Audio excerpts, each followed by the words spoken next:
Hello दोस्तों, आज के इस वीडियो में हम लोग सीखेंगे बैंक लोन का ब्याज और ईएमआई निकालने के लिए। तो देखिए दोस्तों, मान लीजिए कि आप बैंक से 1,00,000 रुपए 15% वार्षिक दर से 4 वर्ष के लिए लिए हैं, तो आपको ब्याज और ईएमआई के रूप में कैसे दीजिएगा।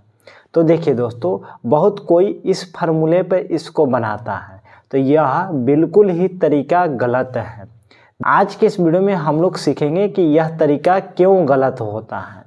देखिए यहाँ पे दोस्तों, मूलधन कितना है, तो जो आप ब्याज के रूप में ले रहे हैं वो मूलधन होता है, यानी 1,00,000 रुपए यहाँ पे मूलधन हो जाएगा। अब यहाँ पे देखिए दर कितना है, तो 15% के दर से ले रहे हैं, तो गुने 15। उसके बाद समय कितना है, तो समय है 4 वर्ष के लिए आप ले रहे हैं, तो 4 कर दीजिएगा और बटा में 100 के 100 कर दीजिए। अब यहाँ पे देखिए 2 शून्य से 2 शून्य कट जाएगा और 15 चौके 60, 60 एकम कितना होता है, तो 60 होता है और 3 जीरो के 3 जीरो बैठा दीजिए, यानी आपका ब्याज कितना होगा, तो 60,000 हो जाएगा। टोटल ब्याज कितना होगा, तो 1,00,000 रुपए लिए हैं और 4 साल के बाद 60,000 हो जाएगा, तो टोटल कितना देना पड़ेगा, तो 1,60,000 देना पड़ेगा।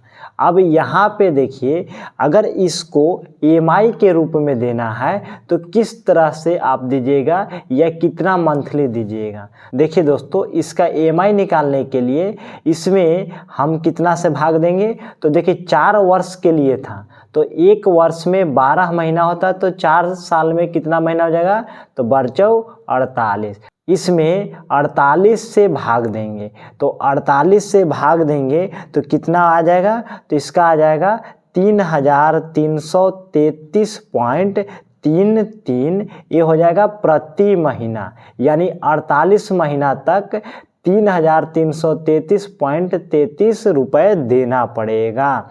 अब यहाँ पे देखिए, यह तरीका बिल्कुल गलत है साधारण ब्याज निकालने के लिए। अब यहाँ पे सही तरीका कैसे होता है, तो देखिए दोस्तों, बैंक का लोन निकालने के लिए फार्मूला होता है P गुने R कोष्टक 1 प्लस R कोष्टक N बटा कोष्टक 1 प्लस R कोष्टक N माइनस का 1। तो देखिए दोस्तों, यहाँ पर P यानी प्रिंसिपल कितना है, तो 1,00,000 रुपए है, तो यहाँ पे आप लिखेगा 1,00,000 रुपए। उसके बाद यहाँ पे देखिए R यानी कितना है, तो दर कितना है, 15%, तो यहाँ पे देखिए 15% के मतलब कितना, तो 15 बटा का 100। अब देखिए यहाँ पे 15 बटा का 100 ये वार्षिक है, वार्षिक मतलब 1 साल में, तो 1 साल में कितना महीना होता है, तो 12 महीना होता है, तो क्या करेंगे 12 से इसमें गुना कर देंगे, क्योंकि यहाँ पे वार्षिक है तो इसको माह में चेंज करना है। यहाँ पे कितना हो जाएगा, 15 बटा 12 एकम 12 और 00 के 00, यानी 1200 हो जाएगा। और जब इससे इसमें भाग देंगे तो कितना आ जाएगा, तो यहाँ पे भाग देंगे तो 0.0125 आएगा, यानी R के मान कितना हो जाएगा, तो 0.0125, तो यहाँ पे गुना R के मान लिख दीजिए 0.0125 कोष्टक 1 प्लस R के मान लिख दीजिए 0.0125।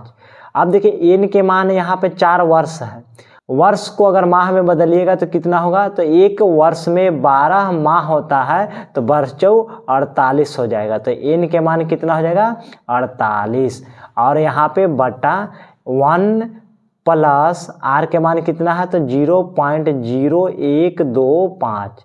अब N के मान कितना है, तो 48 और माइनस का 1।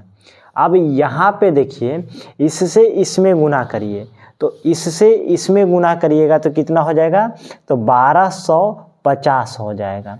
अब इसको जोड़ दीजिए, तो जोड़िएगा तो कितना हो जाएगा यहाँ पे, तो 1.0125 हो जाएगा। अब पावर में 48 के 48 लिख दीजिए। यहाँ पे जोड़िएगा तो कितना हो जाएगा, तो 1.0125 और यहाँ पावर में 48 के 48 हो जाएगा और -1 के -1 हो जाएगा। उसके बाद यहाँ पे देखिए 1.0125 का पावर 48 है, यानी इसका गुना 48 बार करना। जैसे 1 का पावर 3 होता है तो 1 गुने 1 गुने 1 करते हैं, उसी प्रकार इसको 48 बार गुना करना है। तो यहाँ पे आप कैलकुलेटर के मदद से इसको गुना कर लीजिएगा। यहाँ पे देखिए 1250 कोष्टक हटेगा तो यहाँ पे देखिए गुना हो जाएगा। अब इसका पावर 48 करिएगा तो कितना हो जाएगा, तो 1.8153 हो जाएगा।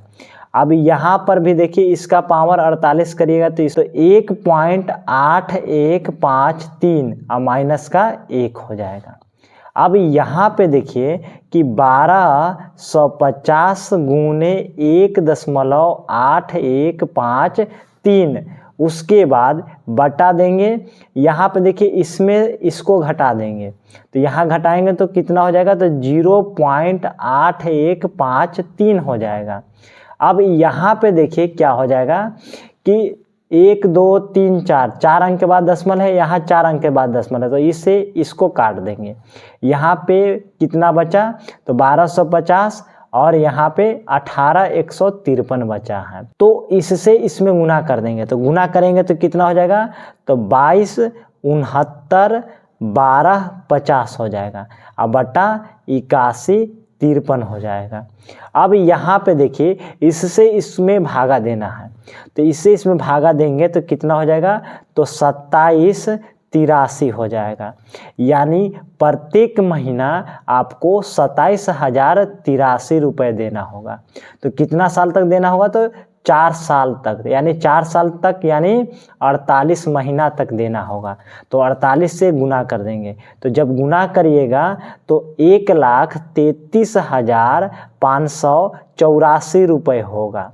जब हम साधारण ब्याज के फार्मूले से बना रहे थे तो कितना आ रहा था, तो 1,60,000 आ रहा था। दोस्तों समझ गए होंगे कि आप EMI बैंक का हो या घर का हो किस तरह से निकाल सकते हैं। अगर साधारण ब्याज से निकालिएगा तो देखिए 1,60,000 आ रहा है, जो कि यह तरीका सही नहीं है। इस तरह से आप निकालिएगा तो इस तरह से आपका आंसर सटीक आएगा, या आप कैलकुलेटर के माध्यम से इसको आप चेक कर सकते हैं।